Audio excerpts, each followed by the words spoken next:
तनौ भुनक्तु सह वीर्यङ्करवावहै तेजस्विनावधीतमस्तु मा विद्विषावहै। ॐ शान्ति शान्ति शान्तिः। हरिः ॐ।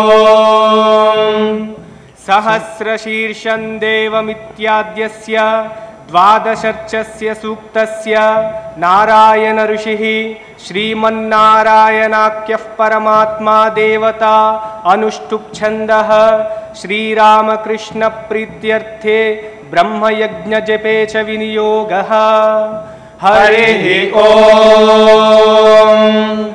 सहस्रशीर्षं देवं विश्वाक्षं विश्वशम्भुवं विश्वन्नारायणं देवमक्षरं परमं पदं विश्वतः परमानित्यं विश्वन्नारायणगुं हरिं विश्वमेवेदं पुरुषस्तद्विश्वमुपजीवते पतिं विश्वस्यात्मेश्वरगुं शाश्वतगुं शिवमच्युतं नारायणं महाज्ञेयं विश्वात्मानं परायणं नारायणपरो ज्योतिरात्मा नारायणः परः नारायणपरं ब्रह्म तत्त्वन्नारायणः परः नारायणपरो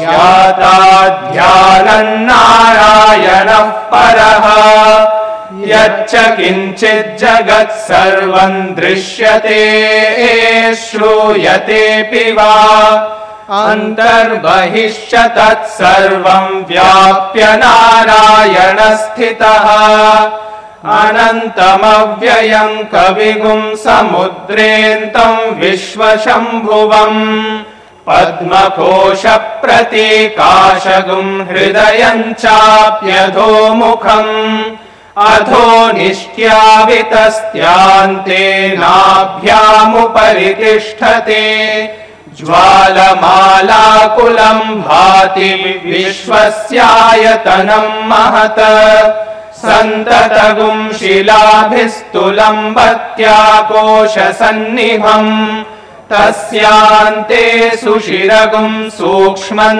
तस्मिन् सर्वं प्रतिष्ठितम् तस्य मध्ये महानग्निर्विश्वार्चिर्विश्वतोमुखः सोऽग्रभुग्विभजन्तिष्ठन्नाहारमजरः कविः तिर्यगूर्ध्वमधशायी रश्मयस्तस्य सन्तता सन्तापयति स्वं देहमापादतलमस्तकः तस्य मध्ये वह्निशिखा अणीयोर्ध्वा व्यवस्थितः नीलतो यदमध्यस्थाद्विद्युल्लेखे वभास्वरा नीवारशोकवत्तन्वी पीताभास्वत्यणुपमा तस्या शिखाया मध्ये